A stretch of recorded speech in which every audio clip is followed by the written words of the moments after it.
Chapter 34. The word which came unto Jeremiah from the Lord, when Nebuchadnezzar king of Babylon and all his army, and all the kingdoms of the earth of his dominion, and all the people, fought against Jerusalem and against all the cities thereof, saying, Thus saith the Lord, the God of Israel, Go and speak to Zedekiah king of Judah, and tell him, Thus saith the Lord, Behold, I will give this city into the hand of the king of Babylon, and he shall burn it with fire.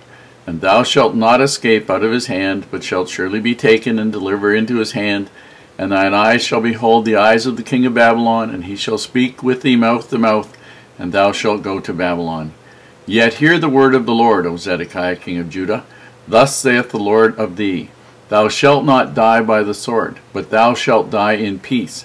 And with the burnings of thy fathers, the former kings which were before thee, so shall they burn odors for thee, and they will lament thee, saying, Ah, Lord, for I have pronounced the word, saith the Lord. Then Jeremiah the prophet spake all the words unto Zedekiah king of Judah in Jerusalem. When the king of Babylon's army fought against Jerusalem and against all the cities of Judah that were left, against Lachish and against Azekah, for these fenced cities remained of the cities of Judah. This is the word that came unto Jeremiah from the Lord. After that the king Zedekiah had made a covenant with all the people which were at Jerusalem, to proclaim liberty unto them, that every man should let his manservant and every man his maidservant, being an Hebrew or an Hebrewess, go free, that none should serve himself of them, to wit, a Jew his brother. Now when all the princes and all the people which had entered into the covenant heard that every one should let his manservant and every one his maidservant go free, that none should serve themselves of them any more, then they obeyed and let them go. But afterward they turned and caused the servants and the handmaids whom they had let go free to return, and brought them into subjection, for servants and for handmaids. Therefore the word of the Lord came unto Jeremiah from the Lord, saying, Thus saith the Lord, the God of Israel, I made a covenant with your fathers in the day that I brought them forth out of the land of Egypt, out of the house of bondmen, saying, At the end of 7 years let ye go every man his brother and Hebrew, which hath been sold unto thee, and when he hath served thee 6 years, thou shalt let him go free from thee. But your fathers hearkened not unto me, neither inclined their ear. And ye were now turned, and had done right in my sight, in proclaiming liberty every man to his neighbor. And ye had made a covenant before me in the house which is called by my name.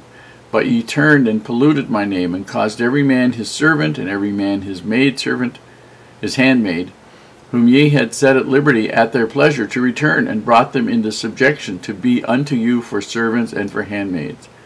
Therefore thus saith the Lord, Ye have not hearkened unto me in proclaiming liberty, every one to his brother, and every man to his neighbor. Behold, I proclaim liberty for you, saith the Lord, to the sword, to the pestilence, and to the famine, and I will make you to be removed into all the kingdoms of the earth. And I will give the men that have transgressed my covenant, which have not performed the words of the covenant which they had made before me, when they cut the calf in twain, and passed between the parts thereof, the princes of Judah and the princes of Jerusalem, the eunuchs and the priests, and all the people of the land which passed between the parts of the calf. And I will even give them into the hands of their enemies, and into the hand of them that seek their life, and their dead bodies shall be for meat unto the fowls of heaven and to the beasts of earth. And Zedekiah king of Judah and his princes will I give into the hands of their enemies, and into the hand of them that seek their life, and into the hand of the king of Babylon's army which are gone up from you. Behold, I will command, saith the Lord, and cause them to return to this city, and they shall fight against it, and take it, and burn it with fire, and I will make the cities of Judah a desolation without an inhabitant. Here in chapter 34, in verse 4, Jeremiah is told to tell the king, King Zedekiah, verse 5, sorry, but thou shalt die in peace and with the burnings of thy fathers. In other words, they're going to burn incense to him. They're going to memorialize him. And they shall burn odors for thee. That's the incense. Then Jeremiah spake all these words to the prophet. And it says in verse 7, when the king of Babylon's army, so that's Nebuchadnezzar, fought against Jerusalem and against all the cities of Judah that were left, against Lachish and against Azekah. Azekah and Lachish were two fortress cities, walled cities. That's what the word defense means. And they were in the valleys, in the two principal valleys between the plains and Jerusalem to block them. And Azekah fell first, and Lachish was the last one. Now, when it looked like everything was going to be lost, King Zedekiah proclaimed liberty unto all the slaves, and that every man should let his maidservant, every man's maidservant being Hebrew, go free. So if you were a Hebrew and you were a bondservant or a slave, you should be allowed to go free. Now the princes and all the people which had entered into the covenant, so all the people who were Jews, heard it. They decided that they obeyed, and they let them go. And they made a covenant in the temple that this would be the way it was. And just about that point, just after that point, the Egyptians started to come up the coast road via Maris, and Nebuchadnezzar left off the siege of Jerusalem so that he didn't have an army come up behind him. And so he left to go defend against the Egyptians and handle that.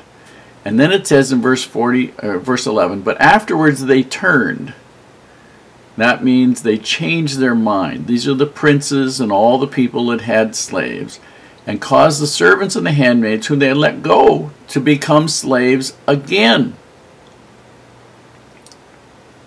Therefore the word of the Lord came to Jeremiah,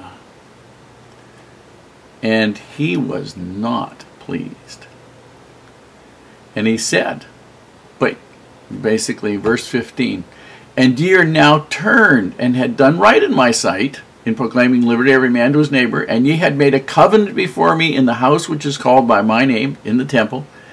But ye turned, changed your mind, and polluted my name, and caused every man his servant, and every man his maidservant, whom ye had set at liberty, at their pleasure, to return into slavery, and brought them into subjection to be for you. And so in verse 17 he says, I proclaim liberty for you, saith the Lord, liberty to the sword, to the pestilence, to the famine, and I will make you to be removed to all the kingdoms of the earth. And he is not happy with these. And he basically says that he will look after them. And Zedekiah king of Judah and his princes will I give into the hands of the enemies, and into the hand of them that seek their life, and into the hand of the king of Babylon's army, which are gone up from you. Behold, I will command, saith the Lord, and cause them to return to the city. And they shall fight against it, and take it, and burn it with fire, and I will make the cities of Judah a desolation without an inhabitant. This letting the slaves go free was one of the most hypocritical things that they did at the last, for sure. But if you had a slave, you had to feed the slave, you had to look after them. If they weren't a slave, you didn't have to do anything for them. And so what happened was Zedekiah told the people, let's let the slaves go free. Then we can use the slaves to fight, not the women, but the guys. And also, it means that if they're not slaves, you don't have to feed them your scarce food. And so what happened was, they proclaimed all the slaves to be free. The guys who owned the slaves went to the temple, and they did a solemn covenant before God, split the meat, and based the animal, and some of it got burned, and some of it was eaten, and everything was all fine and dandy, and these people were all free, and then they could help defend the city. And just at that point, Nebuchadnezzar took most of his army away from Jerusalem to fight against the Egyptians who were coming up the coast to help Jerusalem. And they figured, the Jews figured, that the slaveholders figured, that they could get the slaves back because pretty soon they would be able to get all the food and everything else and wouldn't have to worry about it anymore. And so what they did was they reneged on their deal. And they went and they took all the people that had been their slaves and made them slaves again. And the Lord said, if that's the kind of freedom you want to give, I'll tell you what, I'll give you freedom. I'll give you freedom to be killed by the sword, by famine, and by pestilence. And I will make your city a desolation. Because they broke the covenant that they'd made, and they'd gone back on their word to these people, and he wasn't going to tolerate that at all. He hates hypocrisy.